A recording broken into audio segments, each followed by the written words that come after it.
first-class cabin was supposed to be a sanctuary, polished silverware, hushed conversations, the quiet luxury of belonging.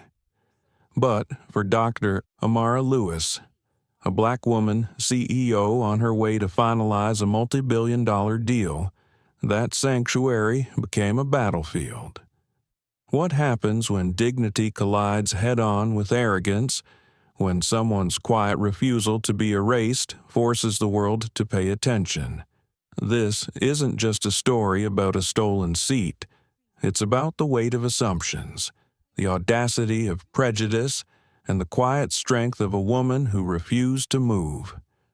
A single moment on Flight 815 didn't just delay a plane. It sparked a firestorm that toppled careers, reshaped corporate policy, and ignited a global conversation about power, privilege, and justice. But here's the question that lingers if you were in her place. Surrounded by hundreds of watching eyes, would you have stood your ground, or would you have given in, just to keep the peace? Stay with us as we unpack the true story of how grace under pressure can change not just a flight, but an entire system. If this story moves you, make sure to like, share, and subscribe and hit the notification bell so you don't miss the journey. The cabin air of first class always felt different. Cooler, quieter, conditioned to cocoon its passengers in an illusion of serenity. Glasses clinked softly as attendants prepared the pre-departure beverages, and the muted murmur of conversations carried the weight of privilege without volume.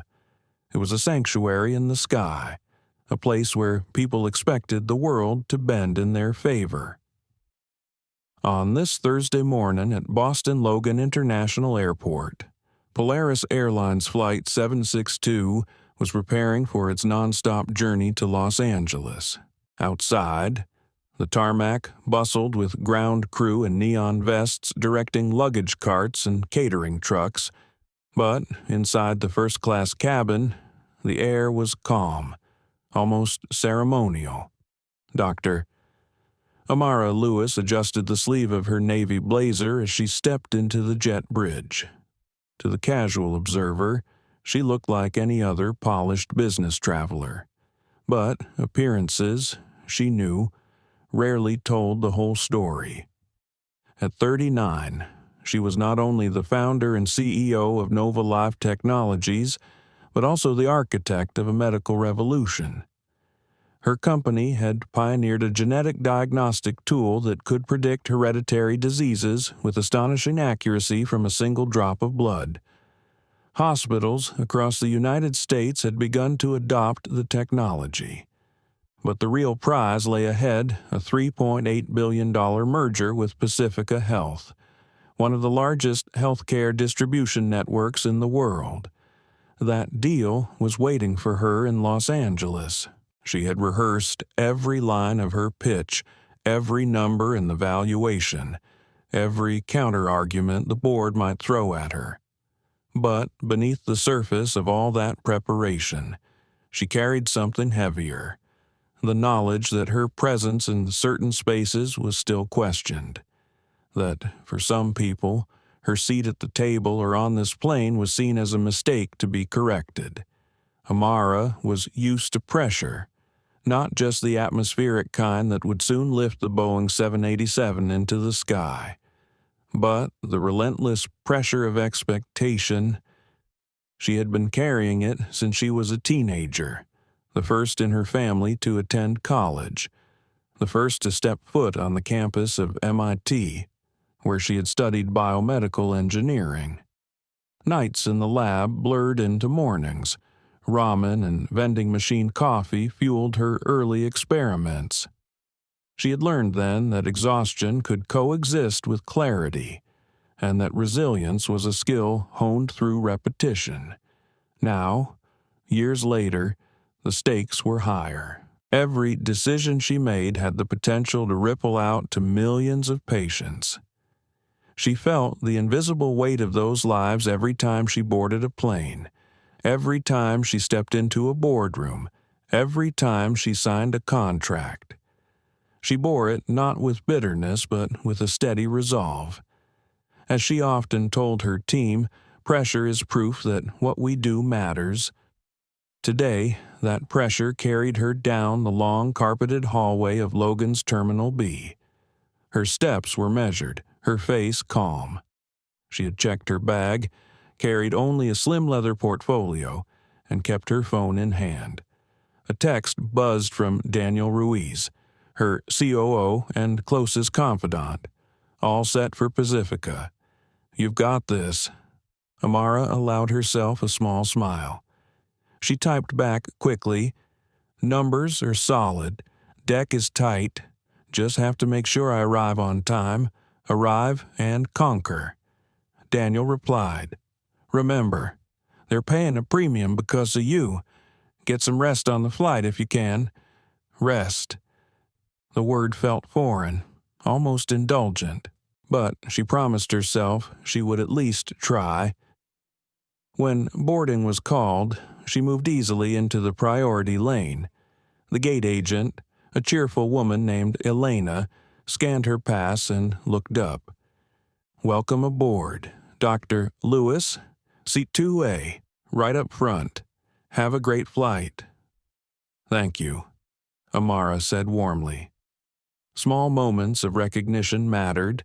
They reminded her that her identity didn't always have to be defended. Sometimes it was respected. She stepped onto the jet bridge. The familiar scent of jet fuel mixed with cool, recycled air met her senses. She inhaled deeply, steadying herself. This was routine. This was just another flight. She had taken hundreds, maybe thousands. But something about today tugged at her intuition. A whisper of turbulence, long before the engines ever roared. The first-class cabin opened before her, a 1-2-1 configuration of plush leather suites angled toward the windows. Each seat was a private cocoon with a sliding door, personal monitor, and enough space to stretch out for the 6-hour flight. She loved the anonymity of these pods, the chance to disappear into her work. Seat 2A, the left-hand window in the very first row, was her sanctuary of choice.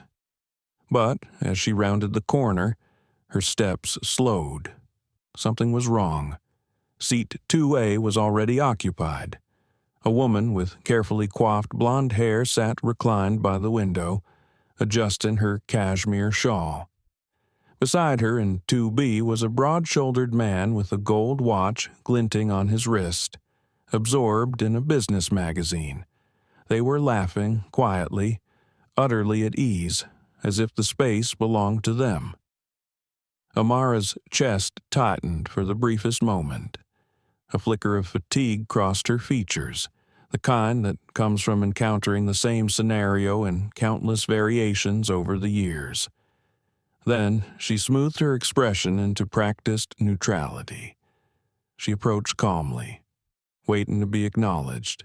The man finally looked up, his eyes sweeping over her without recognition. "Can we help you?" he asked, tone clipped as if she were lost. Amara held his gaze evenly. "Yes," she said softly but firmly. "That's my seat. 2A." The blonde woman turned, her blue eyes narrowing slightly before settling into a patronizing smile. She glanced at the number above the seat, then back at Amara. "Oh, honey," she said with syrupy condescension, "this is first class." The word honey landed like a splinter under the skin. Amara had heard it too many times before, delivered with the same blend of disbelief and dismissal. She raised her boarding pass, the bold black letters clear, seat 2A. What happened next would ignite more than just an argument over a chair. It would set into motion a chain of events that no one in that cabin or in the corporate boardrooms thousands of miles away could have predicted. But in that moment, Amara simply stood tall, her breathing even, her presence calm. She had faced pressure all her life. She understood how to hold steady until the world shifted around her, and shift it would. The lounge at Logan had been a quiet reprieve before boarding, but Amara had barely registered the taste of the sparkling water she'd ordered. Her mind, as always, was a restless current of numbers, projections, memories, doubts, and determination all flowing at once. She had smiled at Daniel's message, but beneath that smile was a familiar weight she had carried since her 20s, the crown of expectation. It wasn't a crown made of gold or gems. It was invisible, forged out of pressure, responsibility, and history. It pressed against her shoulders every time she walked into a room where no one else looked like her. Every time she presented data that was scrutinized more harshly than her peers. Every time she succeeded, a new failure was not an option, not just for herself, but for the countless young women who would be judged by her example. Amara's story had not begun with prestige. It began in a modest two-bedroom apartment in Newark, New Jersey, where her mother worked double shifts as a nurse and her father managed a small hardware store. Books were her luxury. Curiosity was her only inheritance. She had been the girl who stayed late at the library, who filled notebooks with sketches of cells and molecules, who never let the teasing of classmates' nerd, know-it-all, teacher's pet deter her. When the MIT acceptance letter arrived, she had cried in her mother's arms, not tears of relief, but of determination. She had promised then, silently, that she would not squander the chance. Nights at MIT blurred into mornings. She lived on ramen, vending machine coffee, and an endless supply of grit. Her professors marveled at her capacity to turn setbacks into stepping stones. Failed experiments were lessons, not defeats. NovaLife had been born in one of those cramped labs. When she realized that predictive medicine, the ability to see hereditary diseases before they manifested, was not just science fiction, but a solvable puzzle. Years of refining algorithms, courting skeptical investors, and balancing budgets followed. She had endured boardrooms where male executives interrupted her, panels where her ideas were credited to men sitting beside her, interviews where journalists marveled more at her gender and race than at the technology she had built. She never raised her voice. She never lost control. She simply built, refined, and proved. Each breakthrough, each clinical trial result, each successful deployment became her rebuttal to doubt. Now, nearly 2 decades after that acceptance letter, she was preparing for the most important handshake of her career. Pacifica Health was not just a company. It was the infrastructure that could deliver NovaLife's technology to the farthest corners of the globe. Villages in rural India, clinics in sub-Saharan Africa, communities in South America that had never seen advanced diagnostics. For Amara, it wasn't about market share or quarterly earnings. It was about mothers who could know their risks in time to see their children grow. About fathers who could prevent strokes before they struck. About entire generations freed from hereditary chains. And yet, for all the lives she had already touched, she knew there were people who still couldn't see past her skin, her gender, her age. She had lost count of the microaggressions, the raised eyebrows, the assumptions. They stung less with time, but they never stopped. As she stood at the threshold of seat 2A, watching Catherine Whitmore lounge as if the world had been built for her comfort, the crown pressed heavier. She thought back to the first time she'd been told, at a conference, "I think you're in the wrong room." She had been 26. presenting groundbreaking data on early cancer detection. The man who dismissed her hadn't even looked at her name badge. She had smiled then, politely correcting him before taking the podium. She had proceeded to command the room for 45 minutes, her data irrefutable. When the applause came, it was thunderous. But she had walked off the stage not with joy, but with a question echoing in her mind. How many more times would I have to prove I belonged now on this plane? The same question lingered. She had done everything right, bought her ticket months in advance, chosen her seat, arrived on time, prepared her documents, and yet here she was again, standing before someone who could not fathom that she had earned her place. Her instinct was to stay calm, always calm, because she knew that in these moments, anger was not a weapon she was permitted to wield. Anger would confirm every stereotype, every whisper. Calmness, dignity. Composure, those were her armor. Still, there was a quiet fire inside her, a whisper of defiance that had carried her through every late night, every dismissal, every slight, a whisper that said, "Not today, not this time." She thought of Daniel, waiting in Los Angeles. She thought of the Pacifica boardroom, where she would soon stand before 12 directors who could shape the future of her company. She thought of the thousands of families around the world who were counting on her to open the door to predictive medicine. And then, unexpectedly, she thought of her mother's tired hands, rough from years of hospital shifts, her mother's quiet words the night Amara left for MIT. "Remember, baby, when they doubt you, don't fight with your fists. Fight with your brilliance. Fight with your grace." Amara inhaled, letting those words steady her heartbeat. Grace did not mean surrender. Grace meant strength without cruelty, power without arrogance. Grace meant holding the line when others tried to push her aside. She looked at Catherine, still smiling that condescending smile, and Richard, still hiding behind his magazine. For a moment, she considered simply walking away, sitting in 5C, letting it pass. After all, wasn't her time too valuable to waste on petty battles? Wouldn't it be easier to avoid the scene? But then the thought struck her like a bolt if she moved. What message would it send? Not just to Catherine and Richard, but to every passenger watching, to every woman who had ever been told to step aside, to every young girl who might one day hear, "Honey, this isn't your place." No, she could not move. She had not spent her life proving her worth only to surrender it here, on the cusp of the most important deal of her career. This was not just about a seat.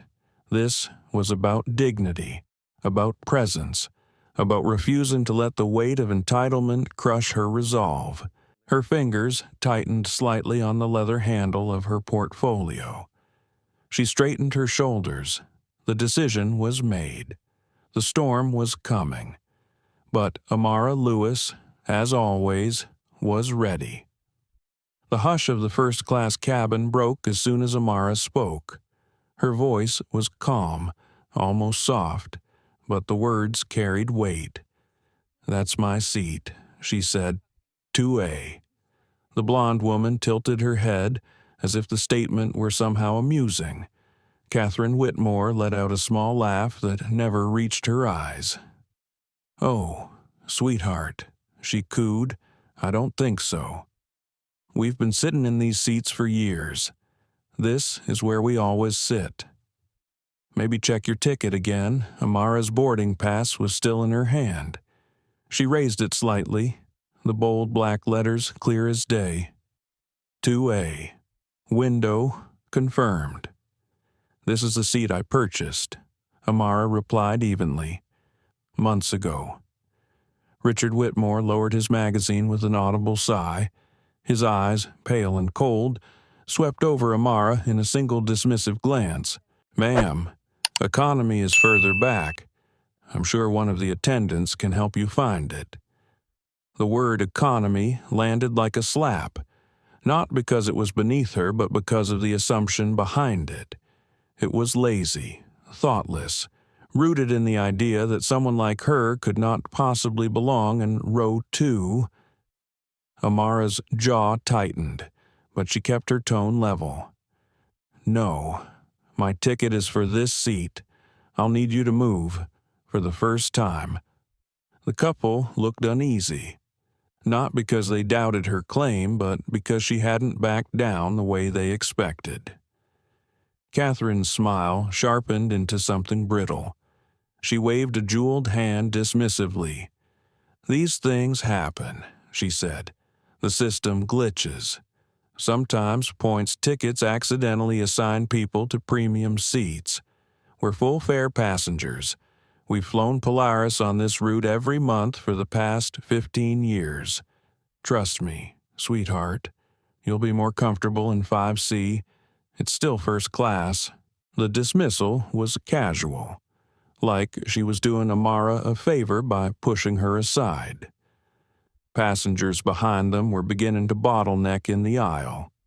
The tension was no longer private. A man in a gray suit waiting with his carry-on cleared his throat impatiently.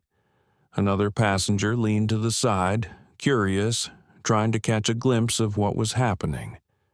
Amara remained exactly where she was, her presence quiet but immovable.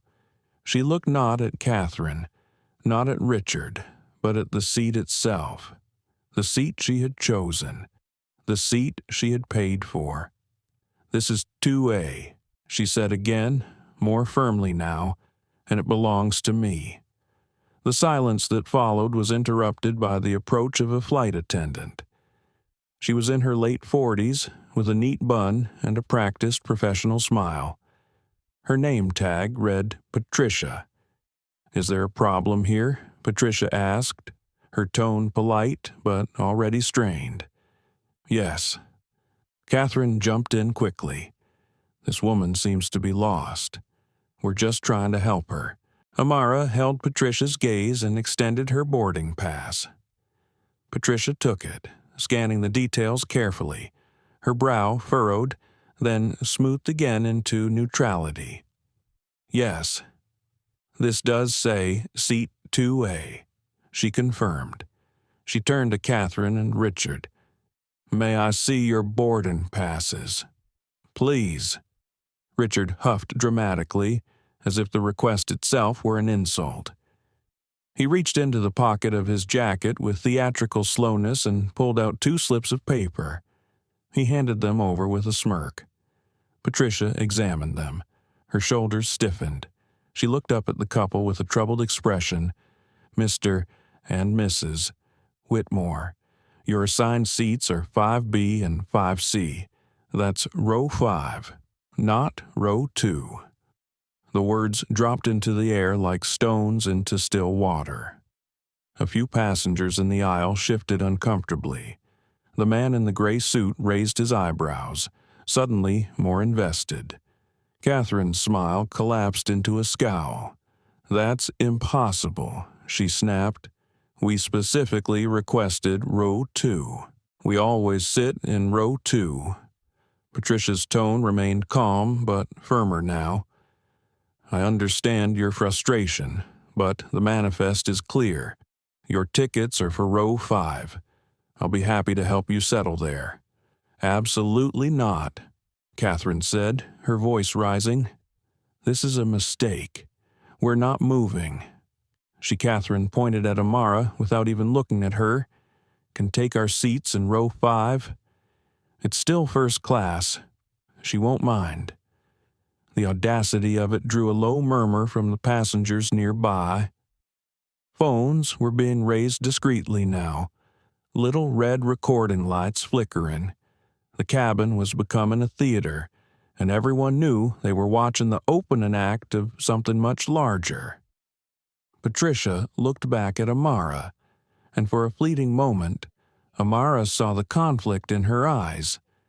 The attendant was caught in an impossible position: press the entitled passengers too hard and risk a scene, or appeal to the composed woman standing quietly and hope she'd take the path of least resistance. Amara knew that look.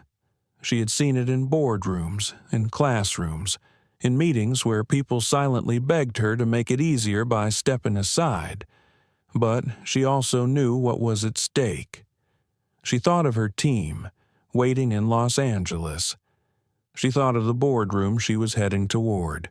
She thought of every young woman who might hear this story someday, who might wonder if they were supposed to fold when challenged. She met Patricia's eyes, her voice low but steady. "I appreciate your position, but let me be clear, I am not moving. This is my seat. The inconvenience is not mine. It belongs to those occupying it." There was no anger in her tone, no raised volume, but the authority in her words filled the space. The easy out had been blocked. Richard leaned forward, his voice a low growl. "Do you know who I am? I'm the executive vice president of Halston Global. We spend over $2 million a year with this airline. If you think for 1 second you can lecture us, you're making a very expensive mistake." Patricia paled. She knew the name. Halston was a major corporate account. The threat wasn't idle. It was the kind of pressure that could jeopardize careers. But Amara didn't flinch. She simply stood, calm as stone, watching the performance. Her silence was louder than their threats. Catherine seized on Patricia's hesitation. "See, even she knows that we belong here. Now please, tell this woman to go back to row 5 so we can all be on our way." Patricia opened her mouth, but Amara spoke first. Her voice was steady, resonant, every syllable deliberate. "You are mistaken," she said. "This isn't about who you are. This is about what is right. And what is right is simple. 2A is my seat." The cabin fell silent again. The tension stretched taut, like the moment before a storm breaks. In that silence, a young man in seat 3C angled his phone higher, recording with deliberate care. He had the look of someone who understood the gravity of what he was capturing. The confrontation was no longer just a dispute over a seat. It had become a test of dignity, entitlement, and authority, and everyone in the cabin, from row 1 to row 10, was waiting to see which force would prevail. The aisle was now a dam about to burst. Passengers shifted impatiently. Whispers rippled like wind through tall grass, and phones, too many to count, were discreetly raised. The air itself seemed to thicken as if the cabin pressurization had doubled. Patricia, the flight attendant, exhaled through her nose, her smile faltering under the weight of 2 impossible realities. On one side, the Whitmores with their threats and entitlement. On the other, Amara Lewis, standing with a calmness so immovable it felt like granite. Patricia knew her next words would tip the balance. "I'll need the purser," Patricia said quietly into her handset. "Forward cabin, now." The words traveled through the crew system with the weight of urgency. Seconds later, a man appeared from the galley, tall, broad-shouldered, with a streak of gray in his hair. He moved with the efficiency of someone who had seen every variety of in-flight crisis. His nameplate read Michael Reyes Purser. His expression was unreadable as he took in the scene. Catherine and Richard Whitmore ensconced in 2A and 2B, like monarchs refusing to yield their thrones. Amara standing with her boarding pass still in hand. Patricia looking frayed, and 20 passengers behind them straining for a better view. "Report," he said simply, his voice low but authoritative. Patricia didn't hesitate. "This is Dr. Amara Lewis, ticketed for 2A, Mr. and Mrs. Whitmore's tickets are for 5B and 5C. They've been asked multiple times to move. They have refused. Michael turned to the Whitmores. Is this accurate? Catherine let out a sharp laugh. No, it is not accurate. We always sit in row 2. There's been some clerical error. We're not moving. Richard crossed his arms, leaning back in his seat. We're Halston Global's top-tier clients. I can make one call and have this crew replaced by morning. Now let's move on before this gets embarrassing. Michael's expression didn't change. Embarrassing has already arrived, he said coolly. He turned to Amara. Ma'am, your ticket, please. Amara handed it to him without a word. He scanned it, nodded, and handed it back. Then he faced the Whitmores again. His voice dropped lower, carrying the cadence of finality. Your seats are row 5. This cabin cannot depart until you are seated correctly. You have 2 choices: move voluntarily, or escalate this into a situation none of us want. The words were deliberate, each one chosen with surgical precision. But Catherine wasn't listening. She was red-faced now, her voice pitched high enough to cut through the quiet cabin. This is the worst service I've ever experienced. We spend more on this airline in a year than she'll make in her lifetime, and you're siding with her. Do you even know who my husband is? The murmur behind Amara turned into a low rumble. A few passengers muttered, some shaking their heads.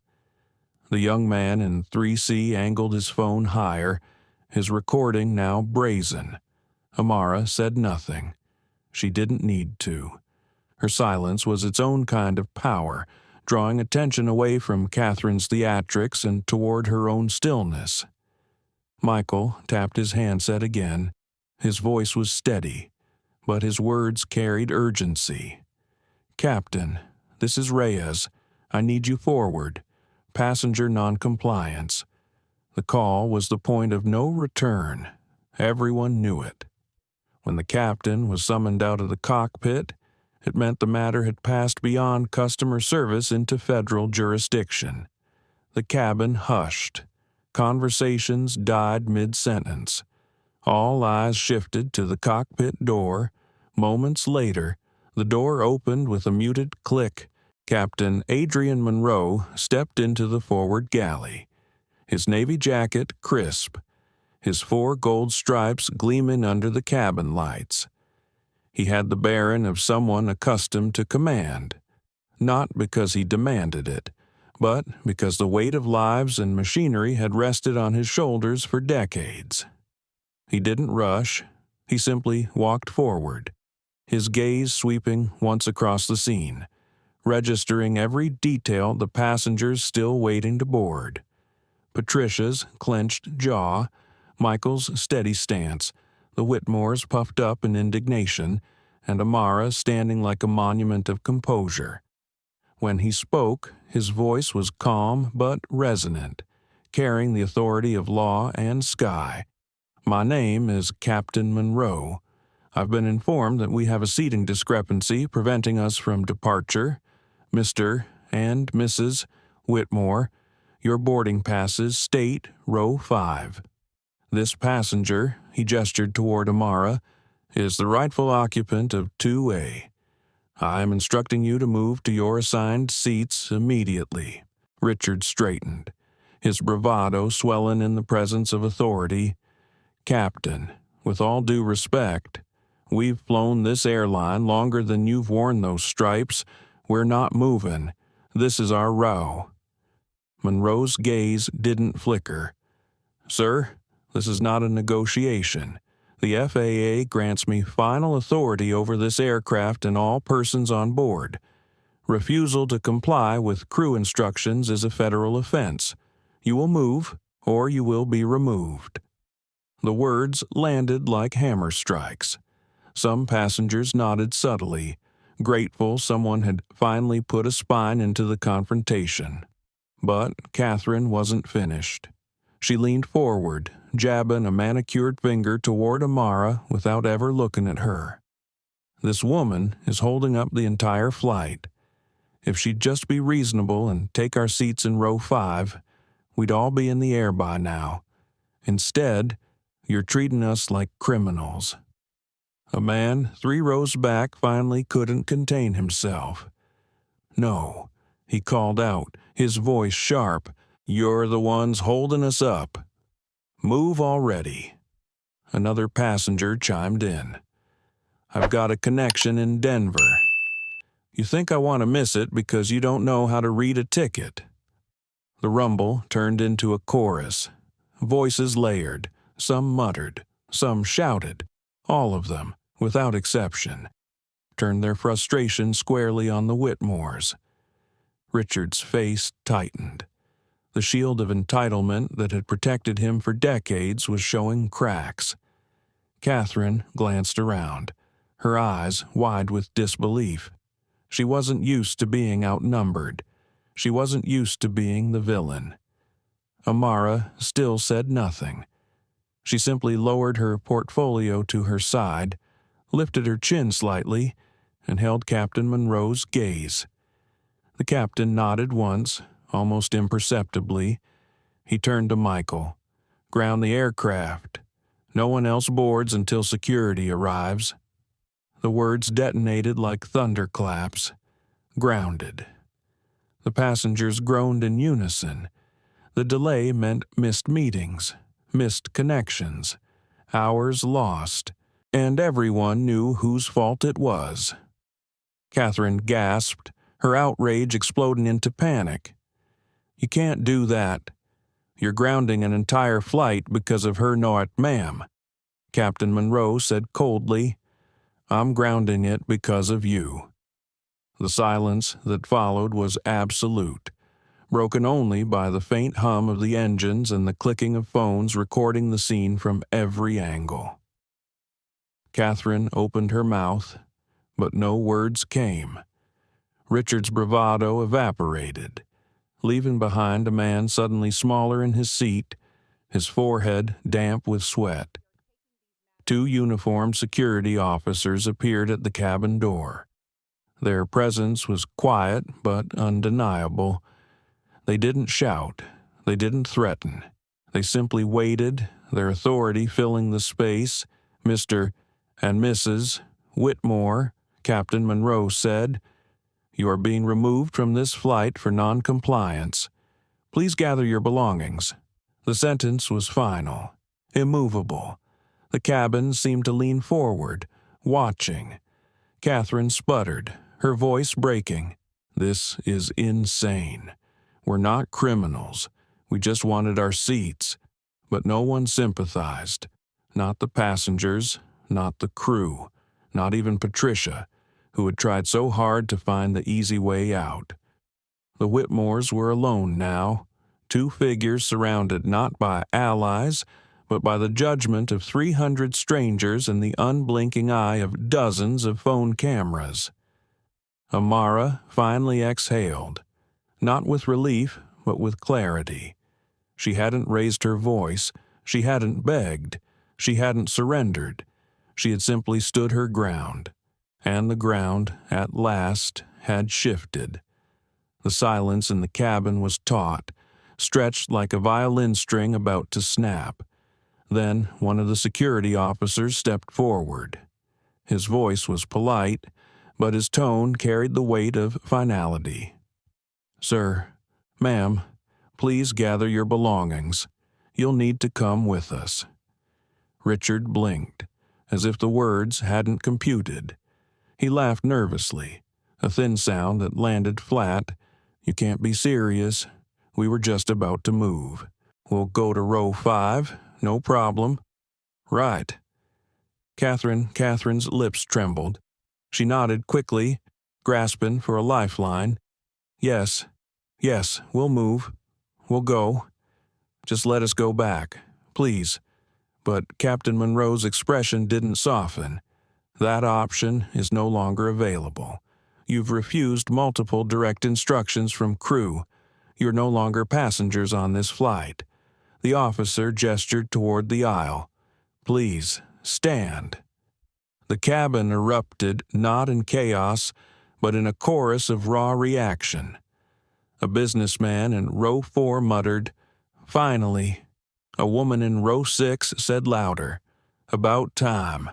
Another passenger shouted, "Get them off already. We're all missing our connections because of this."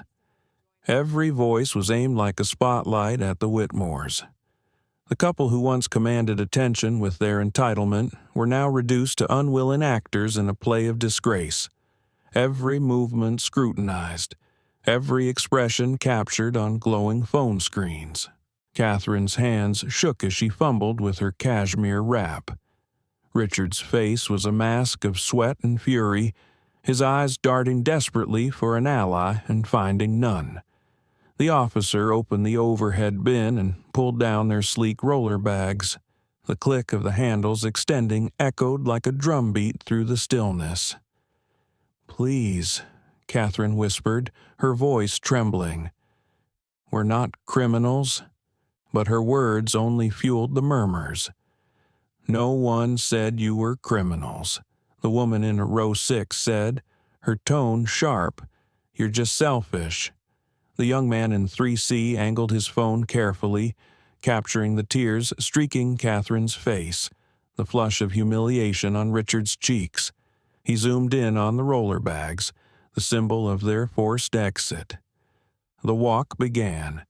10 feet of carpet from 2B to the cabin door, 10 feet that stretched into eternity under the judgment of 300 pairs of eyes. Passengers leaned aside to let them pass, but not kindly. Some turned their faces away, disgusted. Others stared openly, eyes narrowed with satisfaction. A man muttered, "Good riddance." Another passenger whispered, entitled "Trash." Phones recorded from every angle. The cabin was an arena, and the Whitmore's downfall was the spectacle. Amara sat quietly in 2A now, her boarding pass finally resting in her lap. As Catherine passed her, their eyes locked for a split second. In Catherine's gaze, Amara saw no remorse, only venom, the impotent rage of someone who had lost but refused to understand why. Amara held the look for a breath, her expression calm, unreadable. She didn't gloat, she didn't smirk, she simply existed in her seat, a living reminder of dignity against the storm of entitlement. The Whitmores stepped through the cabin door, flanked by the officers. The moment they disappeared onto the jet bridge, a collective exhale rolled through the plane.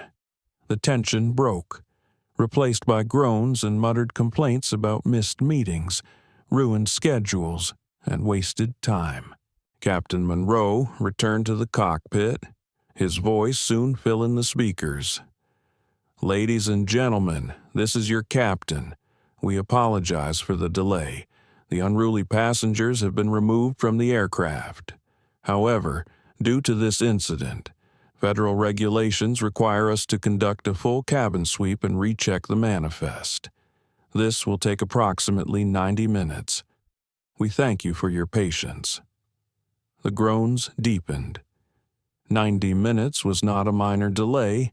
It was a catastrophe for business travelers, for families with connections, for everyone who had planned their day to the minute, and every single passenger knew exactly who to blame. Amara leaned back against the leather headrest. She closed her eyes, letting the noise of frustration wash over her. She didn't feel triumphant. She didn't feel vindicated. She felt something heavier, something sharper, the recognition that the fallout was just beginning. Her mind drifted inward, a quiet battle unfolding behind her composed exterior. What if the delay ruins the meeting, she thought? What if this moment, this absurd confrontation over a seat, costs me the partnership I've been building for 2 years? A flicker of doubt, sharp and insistent, gnawed at her.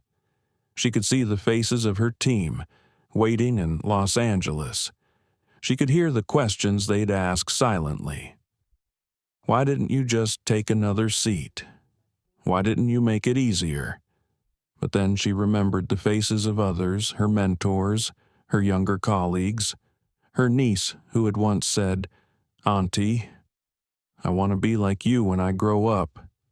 If she had yielded, what would she have shown them? That dignity was negotiable, that the path of least resistance was always the right one.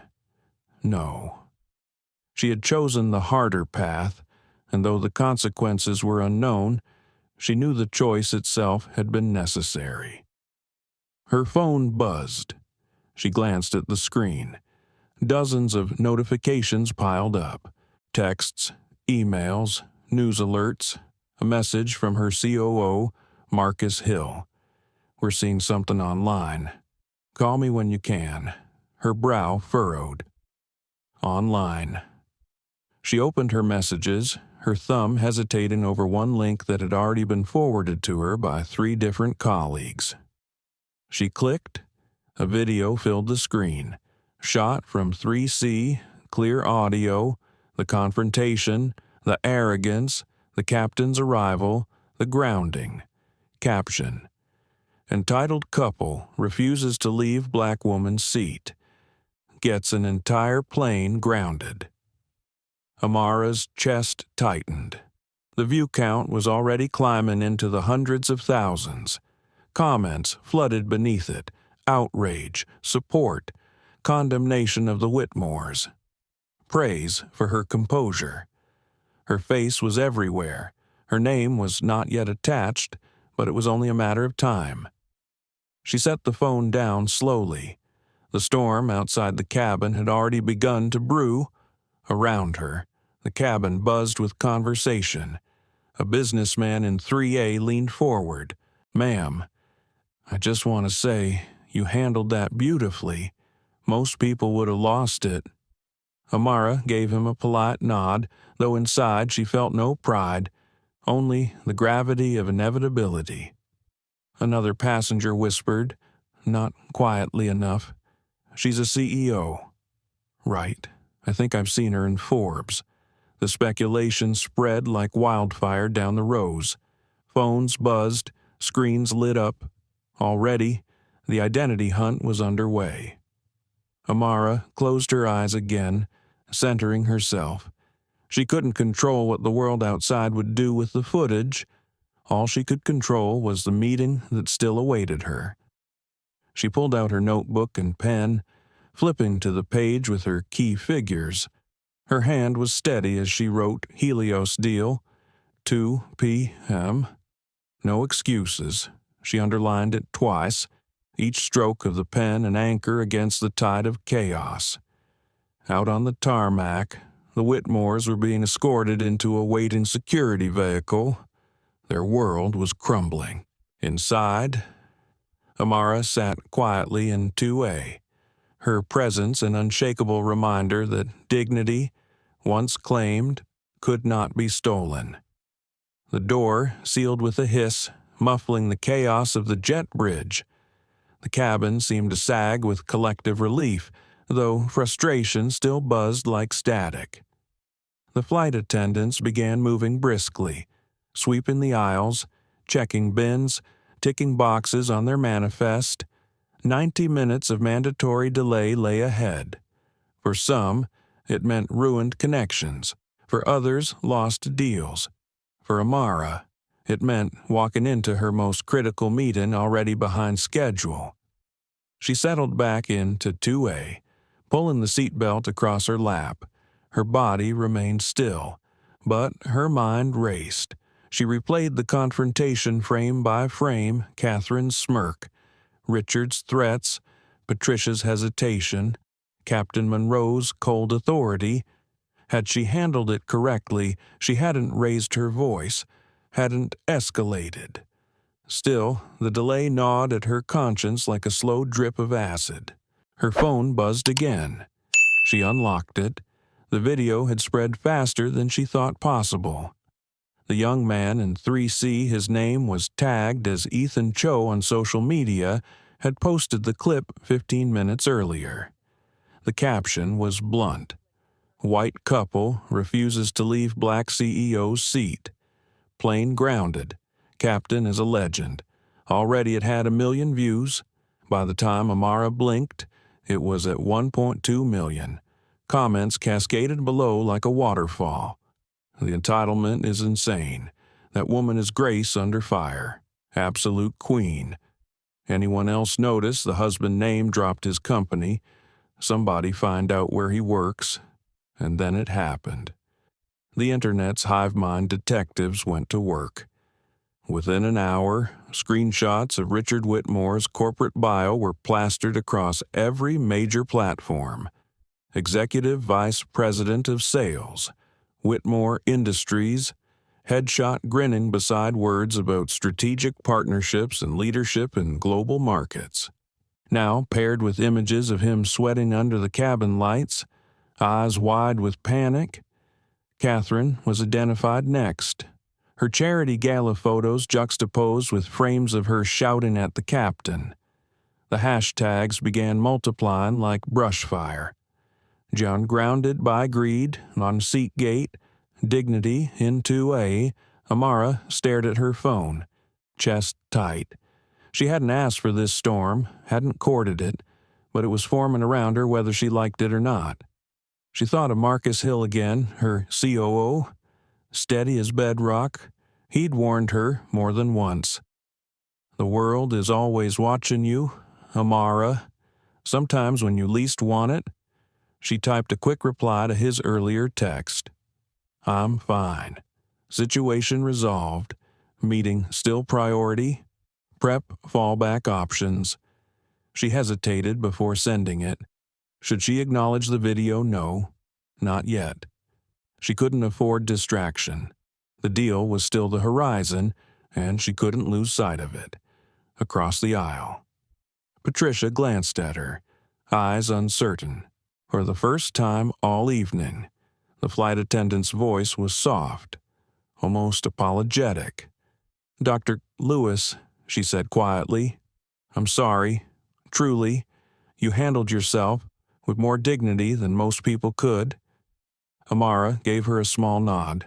It wasn't forgiveness, not yet, but it was recognition of the struggle Patricia had been caught in.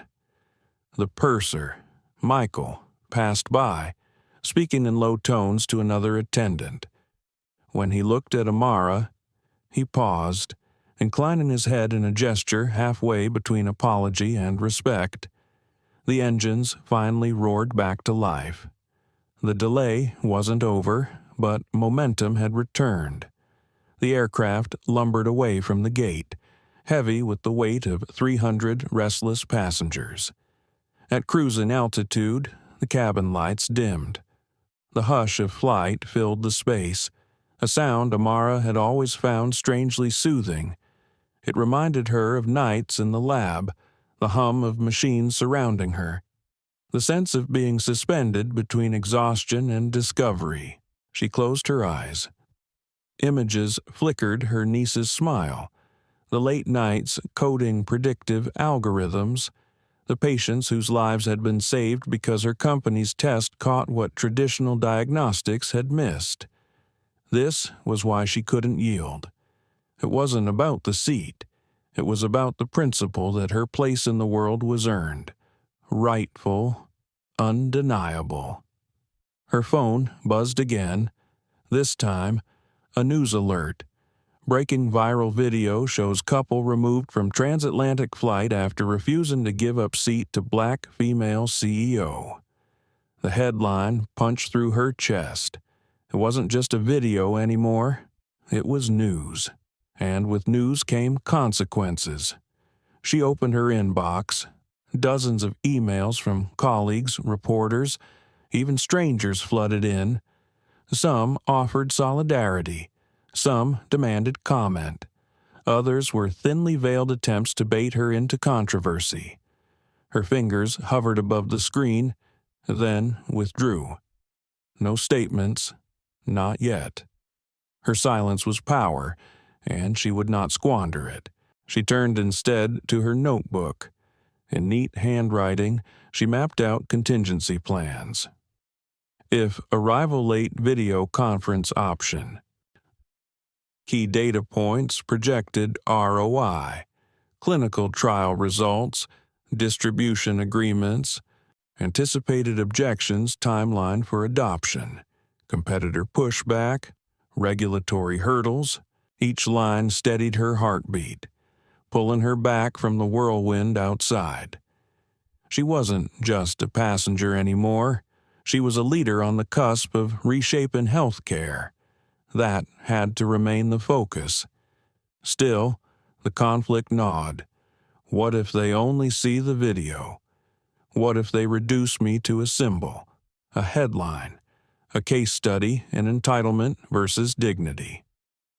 The thought scared her more than missing the meeting. She wanted to be remembered for her work, not just her resistance. But maybe, just maybe this moment could become part of the work itself. Hours later, as the aircraft cut westward through the night sky, Amara opened her phone one more time. Richard Whitmore's company had already issued a statement. We are aware of a disturbing incident involving one of our executives. His behavior does not reflect our values. He has been placed on immediate leave pending review. The fallout had begun. Careers unraveling, reputations burning, corporations scrambling to sever ties. Amara locked her phone, set it face down on the tray table, and closed her eyes. She wasn't gloating. She wasn't reveling. She was simply preparing. Tomorrow would bring the real battle, the boardroom.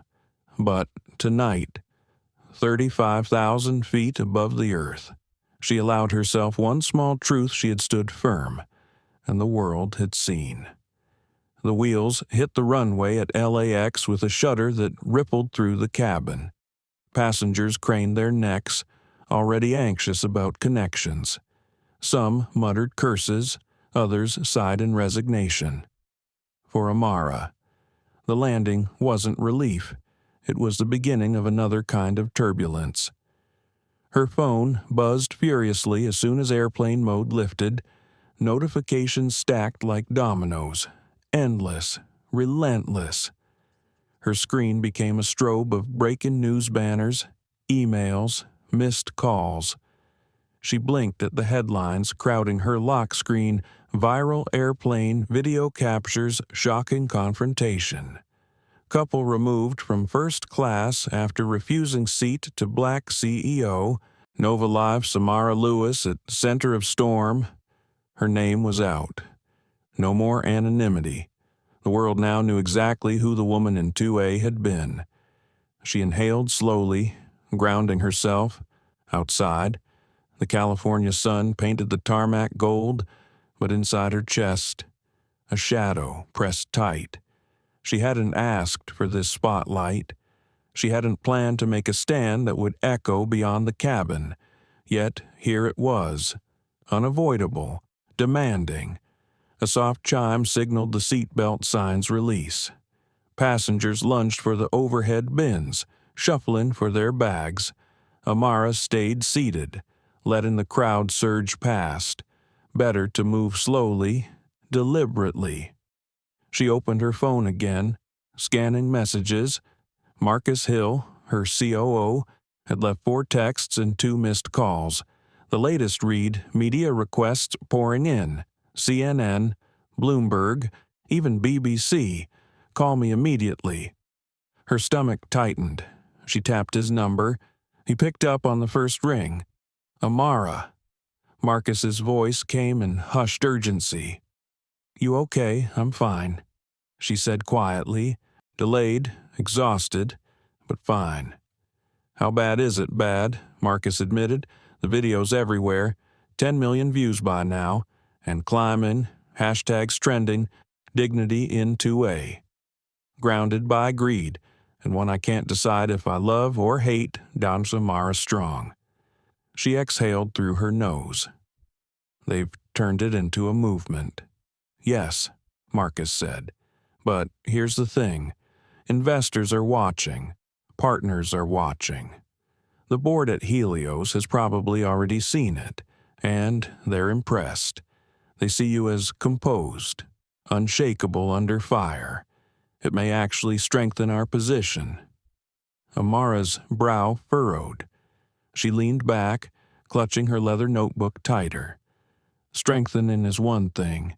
Becoming a symbol is another. I didn't plan for this, I know, Marcus said gently. But maybe the symbol isn't separate from the mission. Maybe it's part of it. The words lodged in her chest. She wanted to argue, but deep down, she knew he was right. The personal and the professional had fused, welded together by the heat of one ugly confrontation. As the last passengers filed out, Patricia, the flight attendant, paused beside Amara. Her face was pale, her smile weary but sincere. "Dr. Lewis," she said softly, "I hope you know, most of us were rooting for you. I'm sorry it played out the way it did." Amara studied her for a long moment, then gave a nod. "Thank you, Patricia. I know it wasn't easy." Patricia's eyes shimmered, and then she moved on, carrying the weight of her own choices. Amara finally rose, collected her bag, and walked into the jet bridge. The California air felt sharper, heavier. She expected anonymity in the crowd of disembarking passengers, but instead whispers trailed her like shadows. "That's her, the woman from the video. She's the CEO. Right? A few even raised phones, snapping photos as if she were a celebrity." Amara lifted her chin, moving forward with measured grace. She wouldn't let them see hesitation. Her driver, a tall man in a black suit, held a placard at arrivals. "Dr. Lewis," he greeted, guiding her swiftly to a sleek black sedan. Inside, the leather smelled faintly of citrus. She sank into the seat, closing her eyes for a brief moment before opening them again to the relentless glow of her phone. Marcus had sent another update. Helios board has confirmed meeting still on schedule. They're expecting you within the hour. I'll patch in remotely if needed. But Amara, they've seen the footage. Prepare for questions. She typed back, "Then I'll give them answers." The car wove through LA traffic. Billboards blurred by. Her phone buzzed again with another alert. Whitmore Industries issues termination statement. Richard Whitmore fired. She blinked. Already, she opened the article. The company's board had moved swiftly, releasing Richard from his position effective immediately. Catherine, too, was under fire, her charity role suspended, her social accounts locked down after thousands of furious comments flooded every post she'd ever made. Amara felt no triumph, only a heavy ache. Entire lives upended in hours. Consequences swift, merciless. She hadn't wished for their downfall, only her rightful seat. But the world demanded justice in ways it rarely did, and the Whitmores were caught in the whirlwind of their own arrogance. Her driver turned off the freeway, heading toward the gleaming glass tower where the Helios meeting would take place. Amara straightened in her seat, adjusting her blazer, smoothing her hair. The phone buzzed again this time. A message from her niece. "Nia Auntie, I saw the video. You look so calm. I'm proud of you." Tears pricked her eyes, hot and sudden. She blinked them back quickly. "Thank you, sweetheart," she typed. "Always remember, you belong anywhere your work takes you." The words steadied her, even as they shook her, for this was the heart of it. She had fought, not just for herself, but for the countless others watching, learning what it meant to claim space with dignity. The sedan slowed, pulling into the glass lobby of the Helios Tower. Her pulse quickened. Outside, a small crowd had gathered: reporters, photographers, curious onlookers. Flashbulbs popped, voices called her name. The driver opened her door. Amara stepped out, notebook in hand, shoulders squared. She walked past the cameras, each flash a reminder that her life was no longer hers alone. Inside the lobby, an assistant in a tailored suit waited.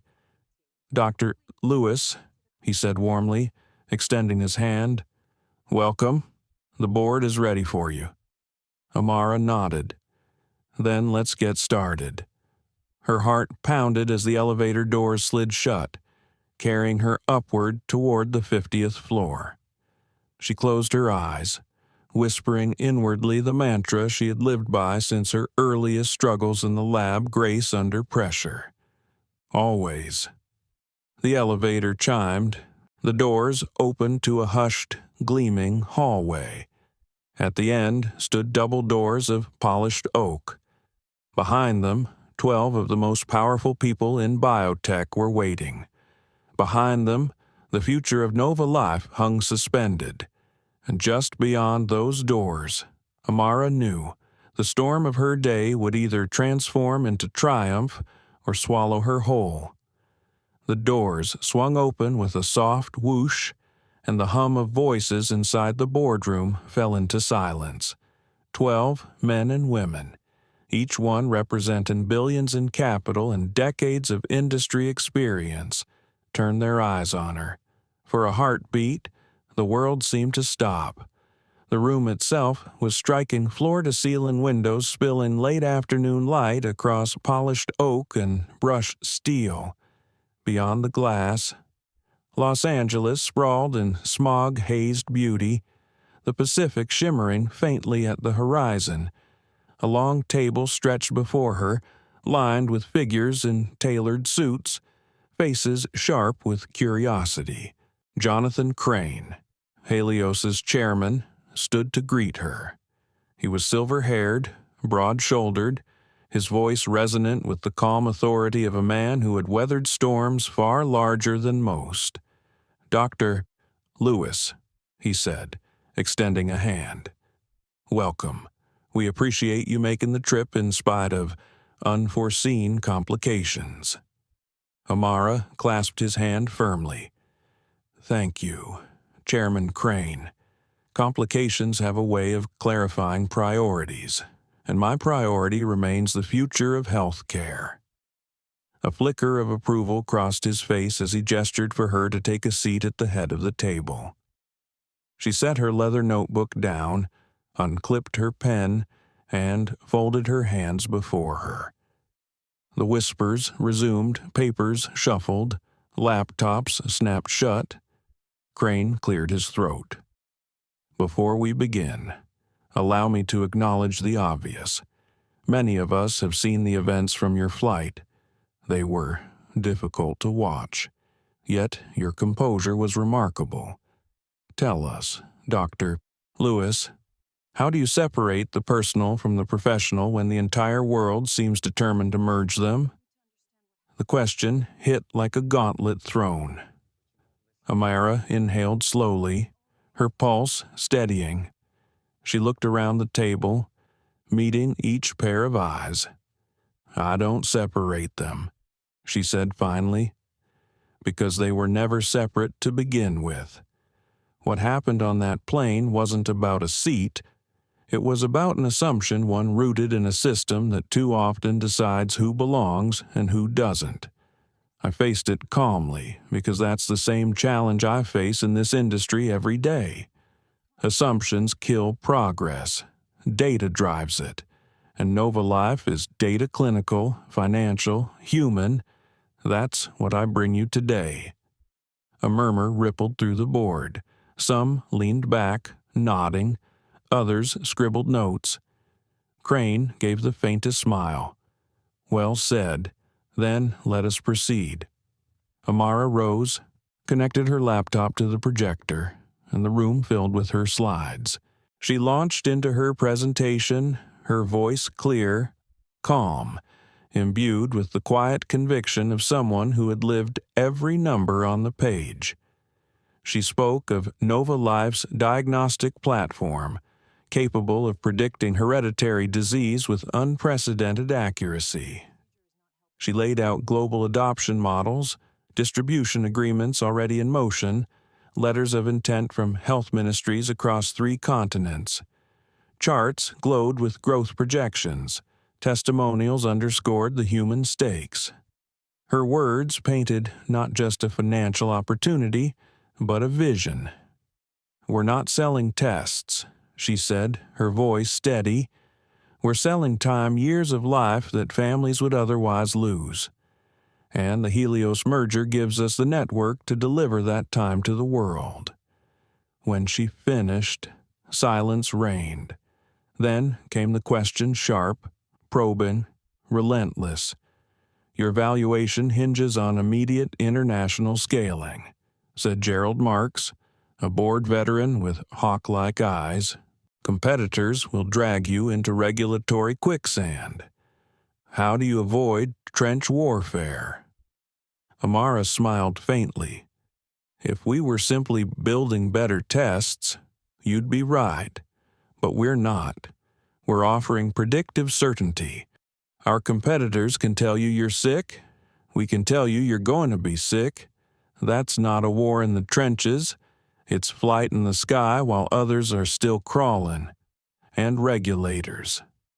They already want us, because preventative certainty costs governments less than treatment chaos." Marks pursed his lips, but nodded slowly. Another board member, Catherine Lee, leaned forward. Her tone was softer, but more piercing. "Dr. Lewis, your company mission is about breaking barriers in healthcare access.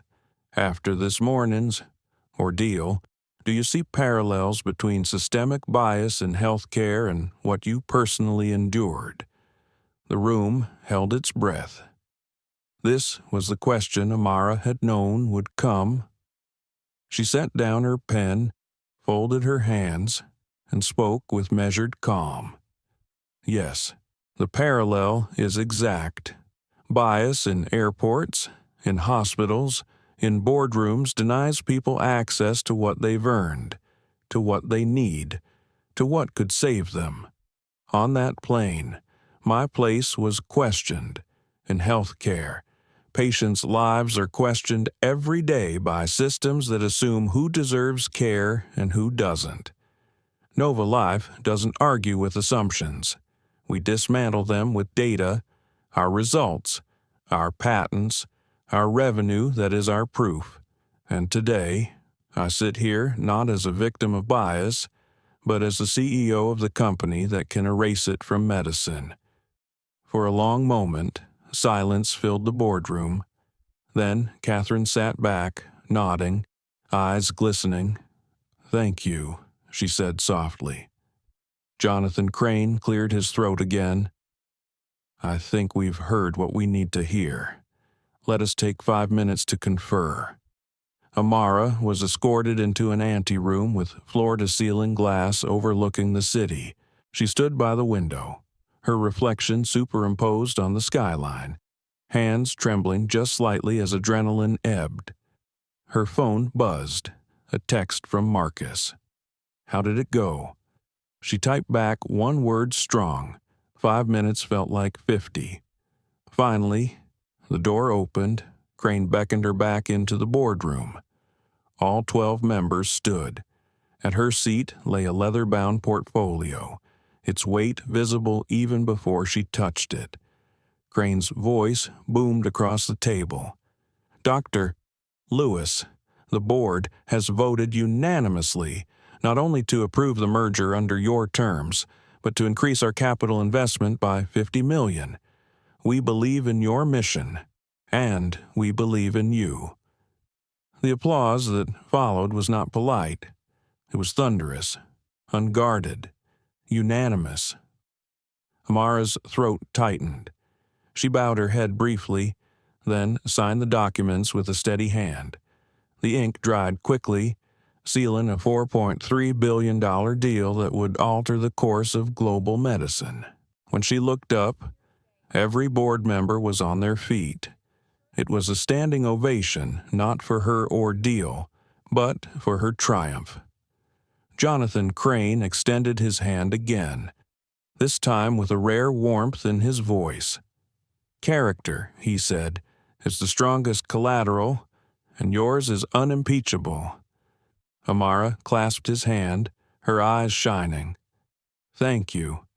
Now let's change the world." The elevator doors slid shut with a hush, sealing Amara in a cocoon of mirrored steel. For the first time that day, she let her shoulders sag. The adrenaline that had fueled her through hours of confrontation and persuasion now seeped out of her limbs, leaving a deep, bone-heavy exhaustion. She leaned back against the cool paneling, clutching her leather notebook to her chest. Her reflection looked back at her, the navy blazer, the platinum watch, the calm expression she had forced into being. But her eyes betrayed her. They shimmered, storm-tossed with emotions she hadn't dared show in the boardroom: relief, grief, pride, and the faintest tremor of fear. The elevator chimed, ground floor, the doors opened to chaos. Flashbulbs exploded in a staccato rhythm. Voices surged like a wave. "Dr. Lewis. Over here.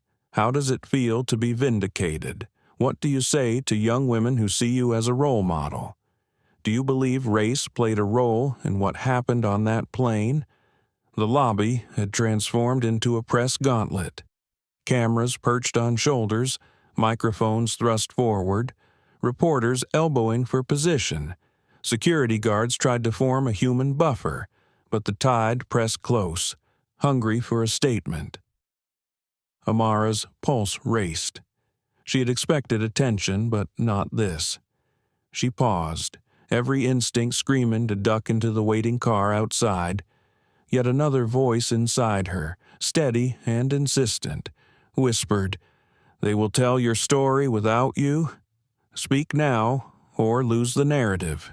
She straightened, smoothing her blazer. The guards parted enough to create a small circle of space. Dozens of cameras trained on her, their red recording lights like unblinking eyes. Amara raised her chin. "Ladies and gentlemen," she began, her voice cutting clean through the noise. "What happened on Flight 772 was not about me alone. It was about dignity, the right of every person to sit where they belong, without question or condescension. I stood my ground because I had to. But today, in that boardroom upstairs, we signed a merger that will give people across the world the right to more than a seat. It will give them the right to live longer, healthier lives. That is the story I want told." The lobby fell into stunned silence. Then, as if on cue, the questions erupted again, sharper, more frantic. But Amara had said what she came to say. She offered no more. With calm finality, she turned, walked through the sliding glass doors, and stepped into the blinding California sun. Her driver opened the sedan door, and she slid inside, the leather seat embracing her like a lifeboat. The door shut, muting the roar of the crowd to a distant murmur. Inside the quiet, she finally allowed herself to exhale. Her phone buzzed again. "Marcus." She swiped to answer. "You broke the internet," he said, his tone a mix of awe and caution. "Your clip outside the tower is already going viral. Every outlet is quoting you. Amara, you've become a symbol." She pinched the bridge of her nose, eyes closing. "That's what worries me, Marcus. Symbols are easy to praise, but hard to protect. I'm not a hashtag. I'm a person, and I still have a company to run." There was a pause. Then Marcus's voice softened. "Maybe being both is the point. Maybe NovaLife needed a face and the world needed yours. You didn't ask for it, but you've earned it." The words sat heavy in her chest. She wanted to believe him, but part of her resisted. Could she carry both burdens, the science and the symbolism, without breaking? The car wound its way toward her hotel, but Amara barely noticed the palm trees and neon signs blurring past. Her phone pinged again. This time, it was a message from her niece. "Nia, Auntie, your speech was amazing. My friends at school are sharing it. You look so strong. Everyone's saying you're a hero." Amara's throat tightened. She typed back, "Heroes are human too. Nia, don't forget that." At the hotel, she was ushered through a side entrance to avoid more reporters. The suite they had prepared for her overlooked the shimmering Pacific, the waves rolling endlessly to shore. She kicked off her heels, letting them thud softly onto the carpet, and walked barefoot to the window. From this height, the ocean looked eternal, indifferent, yet it calmed her. She pressed a palm to the glass, whispering to herself grace under pressure. Always.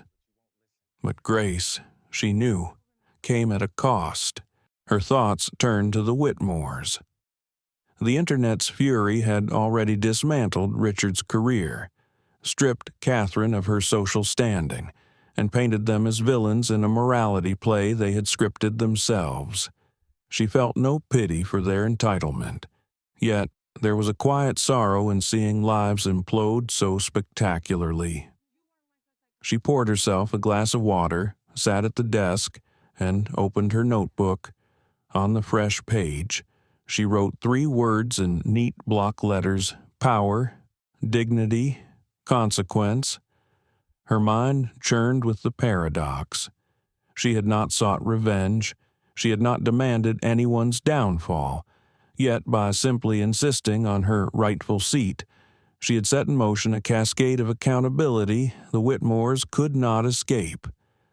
Was that justice, or just the ruthless arithmetic of cause and effect? Her phone buzzed again. An email from Jonathan Crane. Subject line, gratitude. She opened it. His words were measured, formal, but warm. "Your leadership today was not only in numbers but in presence. You reminded us all that character is strategy. We are proud to stand with you." She closed the email slowly, her chest tight. Character as strategy. Was that what the world saw now? Not just Amara Lewis, scientist and CEO, but Amara Lewis, symbol of resistance. Night fell. City lights shimmered below. The Pacific now a black expanse stretching into infinity. Amara stood by the window, arms folded, wrestling with the weight of it all. She whispered aloud, as if confessing to the ocean, "I wanted to change medicine. I didn't want to change the world. But maybe there's no difference anymore." The words hung in the air, fragile and true. Her phone buzzed one final time before she set it aside. A message from Marcus Sleep. "Amara, tomorrow. We build on this. The world is watching." She smiled faintly, though her eyes glistened. Yes, the world was watching, and she had no choice but to keep walking forward. One step, one breath, one act of dignity at a time. The morning sun streamed through the hotel curtains, golden and merciless. Amara lay awake long before dawn, the quiet hum of the Pacific outside her window doing little to soothe the restlessness inside her. She hadn't truly slept, just drifted in and out of shallow dreams where camera flashes blurred with the drone of jet engines.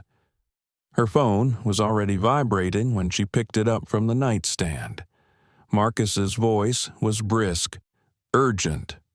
"Amara, the White House called. You're on the schedule for a briefing with the Secretary of Health by next week. They want to talk about NovaLife's platform in light of yesterday's visibility." Amara sat up. the sheets pooling around her waist, the White House Marcus. NovaLife isn't ready for that kind of stage.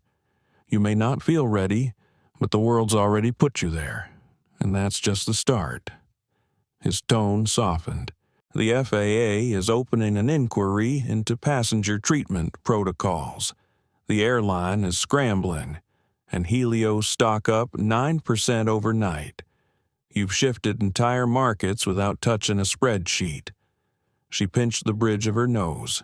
Markets, inquiries, governments, all from a confrontation she hadn't asked for. Marcus, what if this takes me away from the science, from what we actually built NovaLife to do? A pause. Then maybe this is the science. Amara, systems are data. Bias is data. You're just analyzing it in real time. The line clicked off, leaving her staring at her reflection in the black screen. She wanted to believe him, but the fear gnawed deeper. What if the symbol swallowed the scientist? She dressed deliberately that morning. No flashy logos, just a crisp cream blouse, dark trousers, and the platinum watch. She needed armor that whispered confidence, not spectacle. By the time she reached the hotel lobby, the press had doubled overnight. Security guided her out through a service exit. In the car, she scrolled through news headlines: CEO forces flight to ground, airline faces reckoning, boardroom applause seals 4.3B merger. Who is Amara Lewis? Each article reframed her life into a narrative arc she had no hand in writing.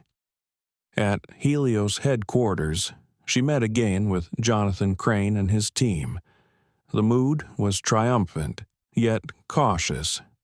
You've become the face of this merger, Dr. Lewis, Crane said gravely, which means you're also the lightning rod. The industry is divided, half inspired, half unsettled. Be prepared. Prepared for what she asked, her tone sharper than intended.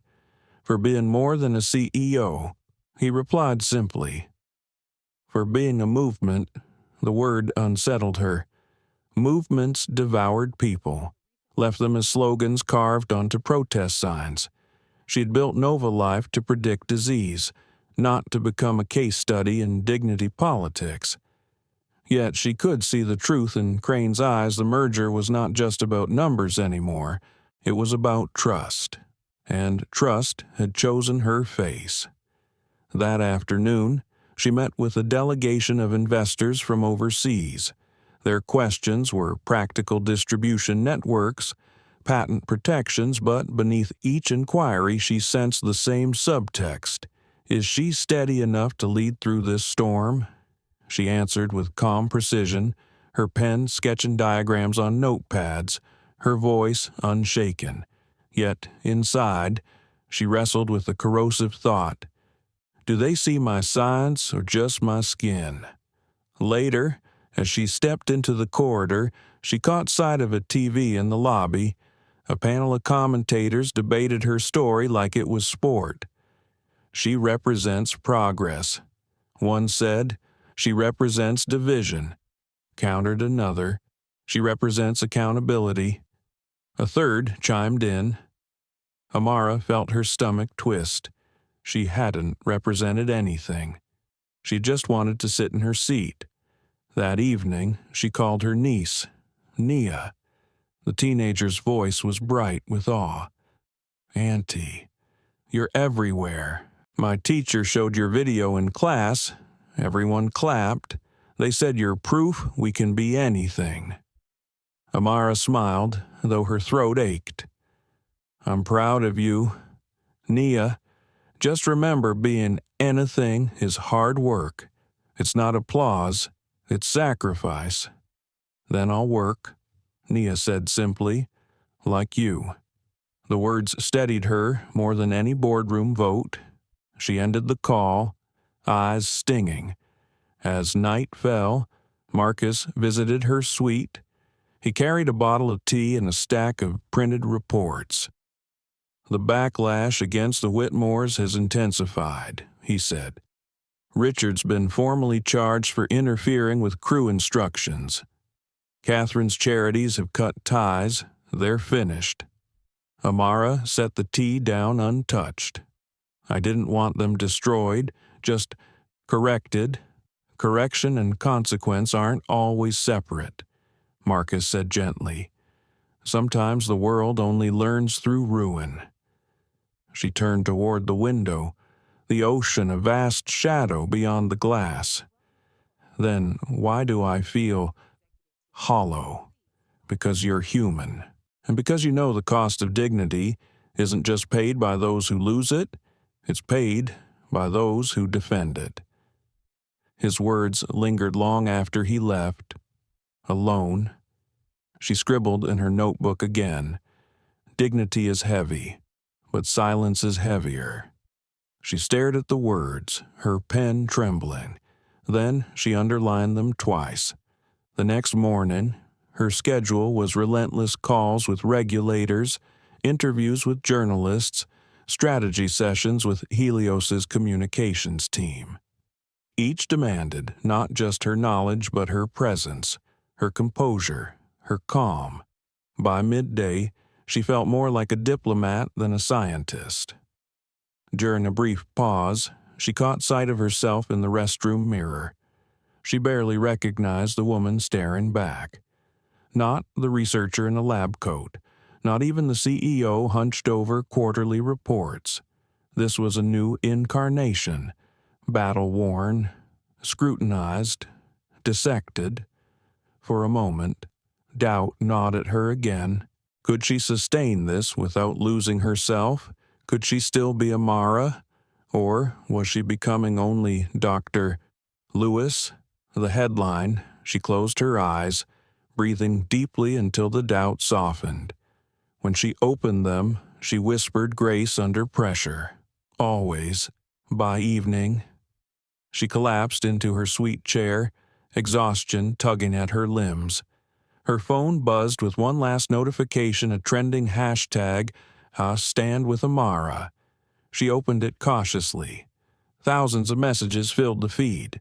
Women, men, young people, professionals of every color, all sharing stories of times they had been told they didn't belong. All thanking her for standing her ground. Amara scrolled for nearly an hour, tears silently tracing her cheeks. She had worried about becoming a symbol, but maybe, just maybe, that symbol had power not just for her, but for everyone who saw themselves in her stand. She closed her notebook once more and whispered to the quiet room, "If this is the weight, then I will carry it." The Pacific murmured beyond the glass, endless and patient. Somewhere deep inside, she felt the faintest stirrings of peace. The summons arrived before dawn, a neatly worded email from the Department of Health and Human Services, stamped with the official crest, requesting Dr. Amara Lewis's presence at a federal briefing in Washington, D.C., within 48 hours. She stared at the glowing screen in the dark of her hotel room, her pulse quickening. Just days ago, she had been another CEO managing a merger, focused on quarterly numbers and research pipelines. Now, she was being ushered into the orbit of government power, her name whispered in the same sentences as policy and reform. Her first thought was simple. This isn't what I signed up for. She pressed her palms into her eyes, trying to steady the whirl of doubts.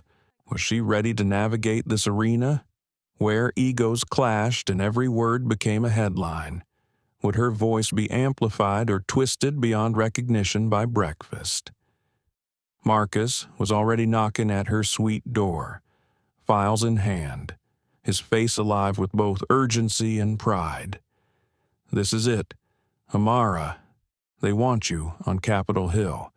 They're watching how you respond to this moment. I wanted to change medicine, not politics," she said quietly. sliding the printed briefing across the table. Marcus set his coffee down with a decisive thud. You can't separate the two anymore. The moment the world saw you hold your ground in 2A, you became part of a bigger fight. Healthcare, justice, dignity, they're all linked. You may not have chosen this battlefield, but it has chosen you. His words lingered long after he left. She knew he was right, but her chest tightened with the weight of it. How many battles can one woman fight before she breaks?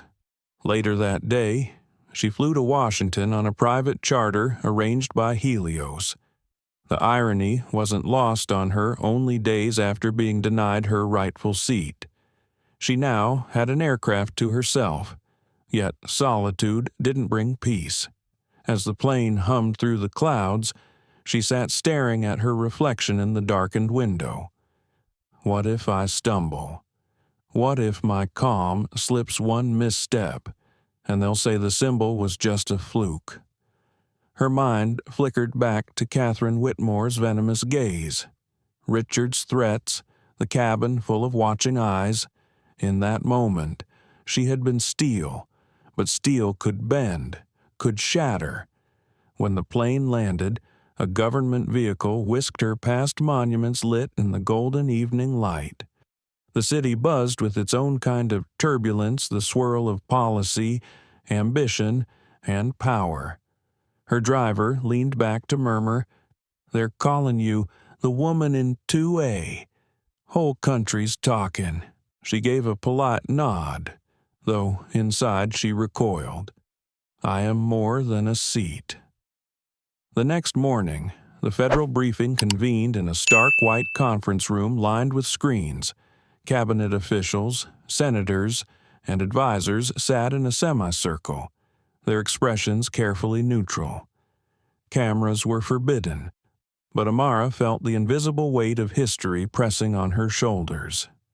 Dr. Lewis, the Secretary of Health, began, her voice measured. You've become a lightning rod for conversations about equity, access, and accountability. We want your perspective not as a politician, but as a scientist and a leader. Amara inhaled slowly. This was her chance to define herself before others did. She placed her notebook on the table, open to the words she had scrawled in San Francisco Power. Dignity, consequence, thank you, she said, her voice steady, though her hands trembled beneath the table. What happened on that flight was not unique. It was visible because it was caught on video, but the assumptions that fueled it, those are everywhere. They exist in boardrooms, in hospitals, in classrooms. They erode dignity before opportunity is even given a chance. Several senators leaned forward, pens poised. She continued, her tone gaining strength. My company, NovaLife, was built to predict disease before it strikes. We wanted to rewrite the timeline of illness, but yesterday taught me something systems themselves can be diseased. When bias, privilege, and unchecked power infect them, they collapse under their own weight. The cure isn't only science, it's accountability. She paused, letting the words settle. The room was silent, save for the faint hum of the ventilation system. Accountability must be written into our policies. She pressed on. Airlines, corporations, healthcare systems. These are infrastructures of trust, and when trust is broken, the cost is paid in lives, reputations, futures. We can't afford that anymore. The secretary folded her hands. And what do you propose? Dr. Lewis Amara's mind raced, but she steadied her breath. Transparency, real-time reporting, independent oversight, not just in aviation, but across industries where bias can decide outcomes. If dignity is treated as optional, the consequences will come anyway louder, harsher, more destructive. We've all seen that now. For the first time, she saw nods ripple through the semicircle. Not unanimous, but unmistakable. Her words had landed. When the briefing concluded, an aide escorted her out. "You shook them," he whispered, almost reverently. "That doesn't happen often." Outside, the crisp air felt electric against her skin. Yet, beneath the adrenaline, fatigue gnawed. Her role had expanded again, no longer just CEO, no longer just symbol, now, perhaps, architect of reform. That evening, back in her hotel room, she collapsed into a chair by the window. The Capitol dome glowed in the distance, a beacon and a warning all at once. She thought of her niece, of the young people tweeting, "Do you stand with Amara?" of the countless strangers who saw in her story a reflection of their own wounds. Her phone buzzed. It was a message from Nia Auntie. "My teacher said you're changing the world. I told her you already changed mine." Amara pressed the phone to her heart, tears slipping silently down her cheeks. Maybe this is why the burden feels so heavy, she thought, because it is meant to be carried for more than just me. She rose, pulled her notebook close, and wrote in bold letters, "Symbols inspire, but actions transform." The words steadied her. Tomorrow would bring more battles, more expectations, more eyes watching. But tonight, she allowed herself one rare moment of peace. She looked out at the glowing Capitol, whispered her mantra, "Grace under pressure, always," and finally let herself rest. The hotel suite in Washington was quiet, the kind of quiet that seemed unnatural in a city of endless motion. Amara sat by the window, watching traffic swirl like currents below, headlights painting ribbons of light across the streets. The day had been a blur of meetings, calls, and briefings. Now, finally alone, she felt the stillness press in. Her notebook lay open on the table beside her. The words she had written the night before stared back at her. Symbols inspire, but actions transform. She traced them with her fingertip, steadying herself. Tomorrow, she would return to San Francisco and resume the merger's final steps. But tonight, she needed to make sense of what the whirlwind had left behind. Her phone buzzed. Marcus again. "They've issued the official FAA notice," he said without preamble. "New directives on passenger compliance, bias reporting, crew accountability, all expedited. Your name's not on it, but make no mistake, this is the Amara Protocol." She exhaled, somewhere between relief and disbelief. So fast, the video made it impossible to stall. Public pressure is relentless. Airlines know their reputations are bleeding. This is systemic change. Amara, and you pushed it. After he hung up, she sat in the silence again, letting the weight of his words settle. Systemic change. The phrase sounded grand, heavy, yet all she had done was insist on sitting in the seat she had paid for. Could dignity really ripple outward that far? Later that night, she scrolled through messages from strangers. Some were heartfelt people sharing their own stories of being told they didn't belong. Others were angry, accusing her of exploiting privilege. She read them all, feeling the sting of both admiration and resentment.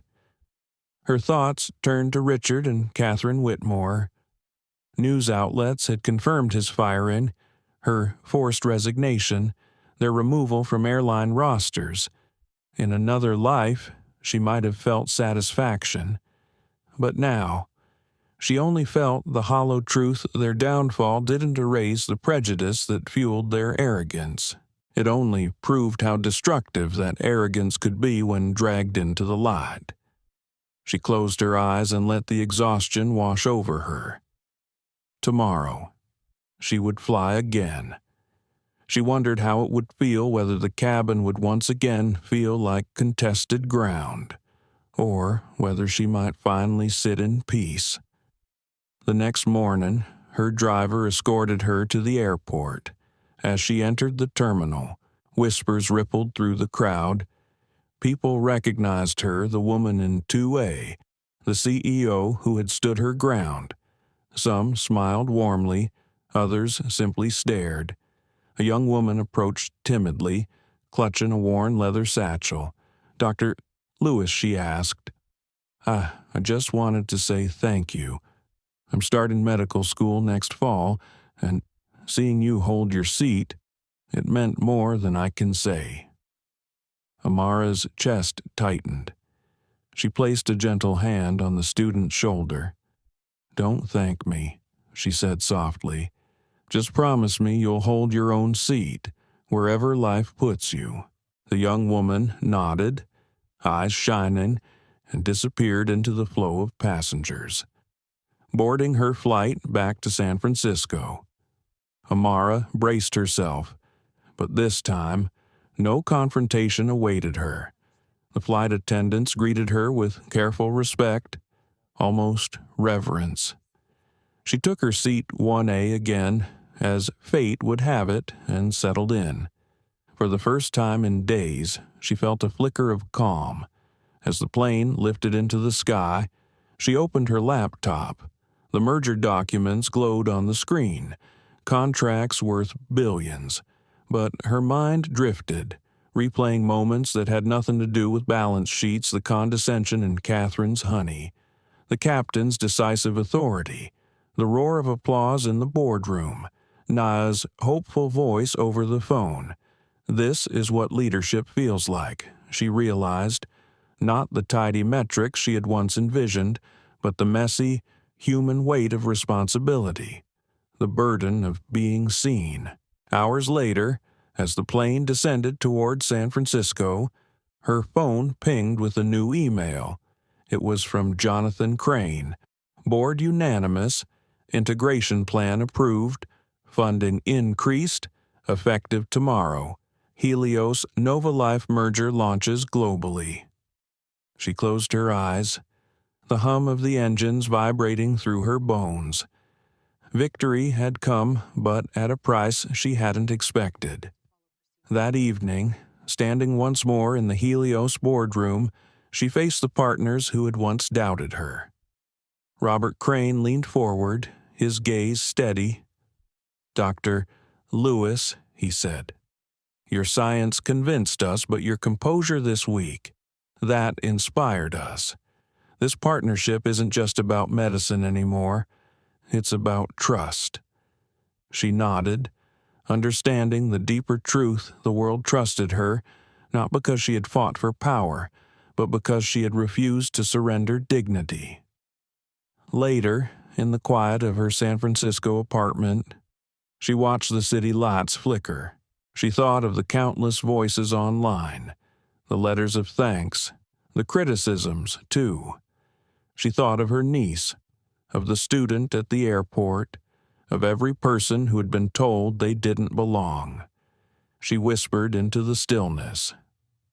This wasn't about a seat. It was about proving we all deserve one.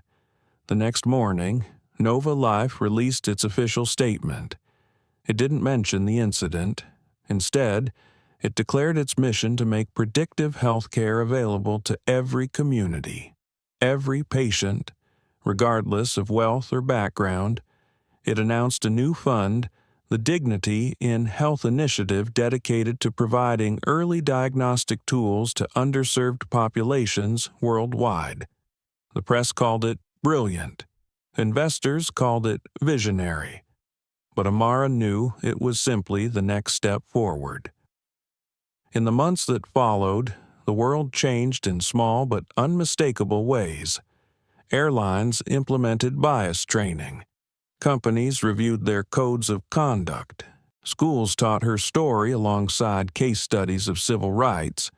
And everywhere she went, people, strangers in airports, waiters in restaurants, Interns in labs stopped to thank her, to share their own battles, to tell her they felt less alone because she had stood her ground.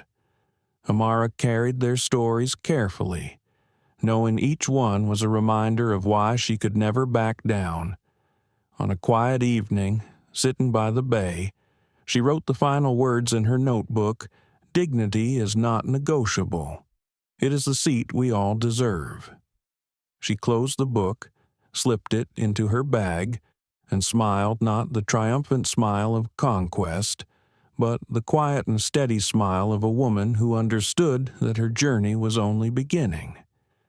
The world would remember her as the woman in 2A, but she knew, in her heart, she was something far greater, a witness, a leader, and a reminder that sometimes the smallest act sitting, refusing to yield, can ignite revolutions. And somewhere, high above the Pacific skies, another flight took off, its first-class cabin full, its passengers oblivious to the silent power of the story that had already reshaped their world. Amara leaned back, closed her eyes, and whispered once more grace under pressure. Always. And so, the story of Dr. Amara Lewis doesn't end in seat 2A. It lives on in every policy rewritten, every young dreamer who sees themselves in her strength, and every reminder that dignity is not negotiable. What began as an ugly moment of bias became a turning point, proof that even the smallest acts of courage can echo far beyond the cabin of a plane. As we close, we are left with a choice to stay silent in the face of injustice, or to stand firm, knowing that one voice can create a ripple strong enough to shift systems. This is more than a tale of karma. It's a call to remember our shared humanity, to demand accountability, and to honor the quiet power of those who refuse to be diminished. If this story resonated with you, if it stirred anger, hope, or even reflection, please take a moment to like this video, share it with others, and subscribe to our channel. Your support helps us continue telling stories that matter, stories that remind us that respect is not optional, and justice is never out of reach. Stay tuned. The next story may be closer to your own seat than you think.